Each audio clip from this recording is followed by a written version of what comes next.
Hi everyone, I'm Pam Bador, and today I want to think about Octavia Butler's place in American utopian and dystopian fiction.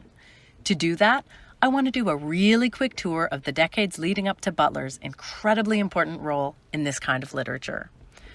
I feel slightly absurd summarizing whole decades of American history in 2 or 3 key terms. But hey, we're jumping from Ray Bradbury in 1953 to Octavia Butler in 1987. So that's what we've got to do. In the 1950s, people were still basically reeling from World War II, which had ended just a few years earlier in 1945. There was a sense of deep anxiety at the end of that war, as there is perhaps at the end of any war. On the one hand, the war is over, so that feels great. And in America, there's the sense that America won, in the sense that any nation ever really wins when it comes to armed conflict.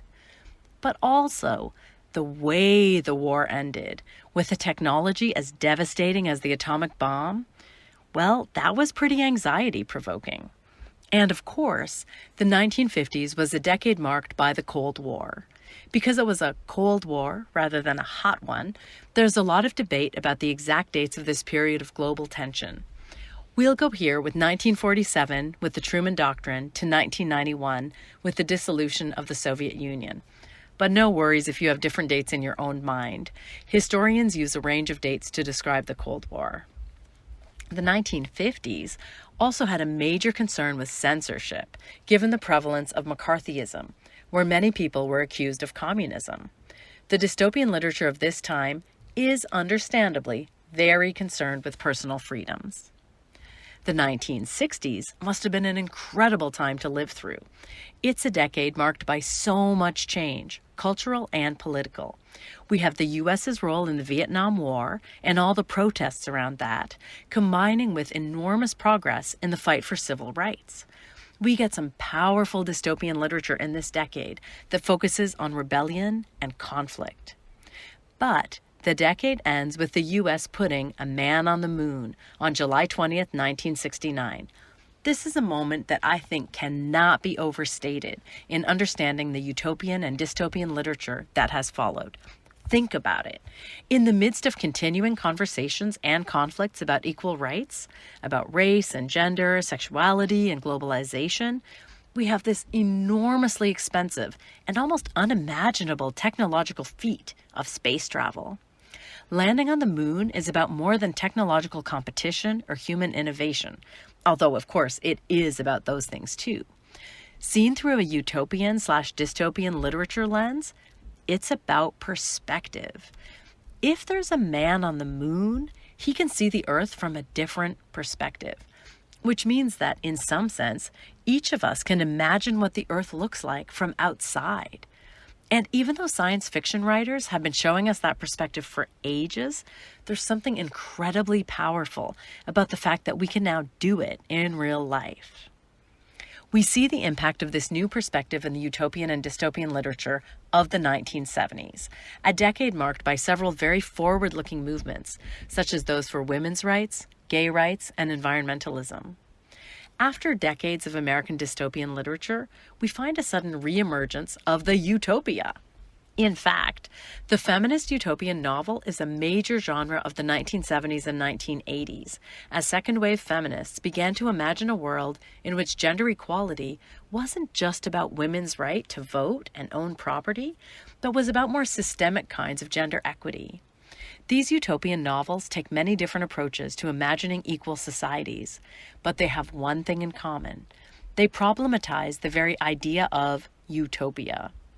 You'll recall Ursula K. Le Guin, who wrote The Ones Who Walk Away from Omelas. She is also the author of one of the most powerful utopias of the 1970s, The Dispossessed, which is subtitled An Ambiguous Utopia. And that term, ambiguous, can easily be applied to pretty much every feminist utopia from that moment until today.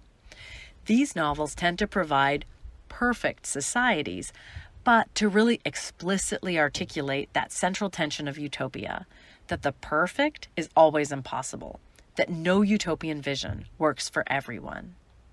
Which brings us to the 1980s and our next novel. The 1980s are still characterized by the Cold War and by a backlash to the revolutionary mores of the 1960s and 70s. And, perhaps most important of all, they usher in the era of the personal computer. There are still some feminist utopias written in the 1980s, but we're generally back into a far more dystopian, but complex dystopian moment. This is where we get Margaret Atwood's acclaimed The Handmaid's Tale, with its dystopian view of a degraded environment in which rampant infertility, perhaps as a result of a nuclear conflict, is used as an excuse for a small conservative minority to control the sexuality of all women. This is where we get the roots of cyberpunk, perhaps most famously in William Gibson's Neuromancer. And it's where we get Octavia Butler. Octavia Butler is, in my opinion, the most important utopian and dystopian writer of all. A few years ago, I recorded 24 lectures on utopian and dystopian literature for the Great Courses, and I only had one writer who got 2 lectures, and that was Octavia Butler. Butler isn't someone you would expect to find at the forefront of science fiction. At a time when science fiction was dominated by white male writers, she broke in as a Black woman. And her novels didn't back away from difficult issues of identity. She wrote really complex Black characters and put them into all kinds of fascinating situations that led to deep ethical conundrums and raised the ambiguity of 1970s feminist utopia to a whole new level. When Butler died suddenly of a stroke in 2006, the science fiction world was devastated. And personally, I too was devastated. She had been working on a number of projects that I can only imagine would have continued to change the world of science fiction, and that I would have loved. I want to take you on a quick tour through her career as you start reading Dawn.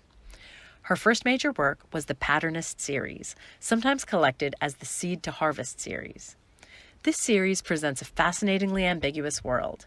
In the first novel, Pattern Master, we're in a world ruled by patternists, telepaths who can combine their mental power in really interesting ways.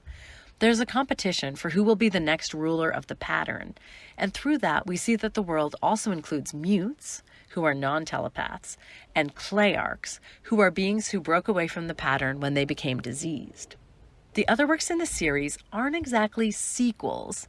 There are other works in the same world that give you the perspective of others. Clay's Ark tells the story of the clayarchs. Wild Seed tells the story of how the pattern got started in the distant past of Earth, and Mind of My Mind takes you to 1970s LA to see how people then and there are dealing with the pattern. We can see the utopian and dystopian potential of telepathy in all these novels. In 1979, Butler published her only really mainstream novel. Although it uses time travel, this novel is more often compared to the works of Toni Morrison than to science fiction. Kindred is a gorgeous and complicated novel. Dana, a young Black woman in 1970s LA, and her white husband Kevin are just hanging out one day when Dana mysteriously time travels back to antebellum Maryland, where a little white boy is drowning. She saves him, only to eventually find out that she is now in the time of slavery, and her Black skin automatically makes her a slave. The little boy turns out to be her own ancestor. As she time travels between the two times, once even bringing her white husband back with her, she comes to recognize the legacy of slavery more fully. This is probably the Butler novel that gets taught the most, and it is amazing. Butler's next big accomplishment is the Xenogenesis trilogy, published in the late 80s and made up of 3 novels, Dawn, Adulthood Rights, and Imago. These 3 novels have also been collected as Lilith's Brood, but I personally prefer the original title. Xeno, Stranger, and Genesis, Creation. The creation of a society made up of strangers. The creation of a new hybrid species with deliberate genetic engineering instead of much slower, more chaotic natural evolution. Here we have an alien encounter series with the Oankali, truly fascinating aliens. I sometimes teach the whole trilogy, which is definitely my preference, although for shorter format courses, I try to keep the reading down and only teach book 1, Dawn. Either way, if you enjoy Dawn, I highly recommend you keep reading. Books 2 and 3 are just as good, maybe better. Watch out for that question that's at the center of much science fiction. What does it mean to be human? Also, consider what the O and Kali stand for. These are alien others. To what degree do they represent how humans tend to see the other? To what degree do they hold up a mirror to contemporary questions of identity? What do they make you think about categories of personal identity, like gender, race, class, sexuality, etc.? In 1998, Butler began the Parable, or Earthseed series, which had only 2 novels when she died, Parable of the Sower and Parable of the Talents. She was working on a 3rd novel, Parable of the Trickster, and just thinking about that conceived but unwritten work makes me sad. These novels are amazing. People always tell me they can't believe how prescient these books are. Set in a California of the near future, Parable of the Sower opens with a powerful dystopian setting. Income disparity is at an all-time high, water is frighteningly scarce, and poverty is so rampant that the homeless are starting to beat down the gates of the gated communities where our main characters live. The dystopia turns to an apocalypse, where the government becomes less and less powerful in the chaos. It's a great story with memorable characters and a definite must-read for anyone who likes apocalyptic or post-apocalyptic fiction. Which brings us to Butler's final novel, Fledgling, also clearly set up to be the first of who knows how many books in a series. This is Butler's vampire novel, and it somehow manages to treat issues of race, sex, gender, class, and what it means to be human within that genre. In fact, Butler's vampires have a good bit in common with her aliens, the O and Kali. Again, the complexity of representation is super fun to think about in a literature class, but the novel is compelling to read just for fun too. So, as you begin to read Butler, I would ask you to look out for some of her trademark themes. Adaptation and change. What does it mean to be human? How do humans change in a long, slow evolutionary way and in a shorter, personal way? What kinds of situations and encounters might cause us to change our opinions of things, even our worldviews? If the world were to change dramatically because of war, environmental degradation, pandemic, what would we be able to adapt to? Also, complexity. What happens if we always try to see multiple sides to everything? What are the advantages and disadvantages of complex thinking and representations?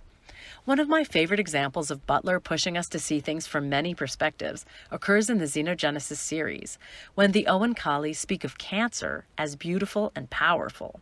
From an alien perspective, something terrifying and deadly to humans gets reframed as having positive genetic potentials. And finally, Butler is extremely interested in resiliency. Remember our discussion of dystopia as possibly optimistic? Because if you bother to write a dystopia, you must believe at some level at least that humans are capable of change, of avoiding whatever dreadful scenario you can imagine to write about. Butler's novels are often very dark. They are complex and sometimes uncomfortable, but I see in them an enormous optimism. Resiliency isn't necessarily a positive word. It means that you can survive something difficult. But I think it's a really important concept. How many times have you heard someone say that millennials lack resiliency? I don't think that at all, by the way. And I'm quite sure Butler didn't either. She believed that humans, all humans, have a strong core of resiliency that makes us able to imagine and even deal with just about anything. Okay, sorry, that was a very long introduction. I'm really looking forward to discussing Butler's work with you. Happy reading!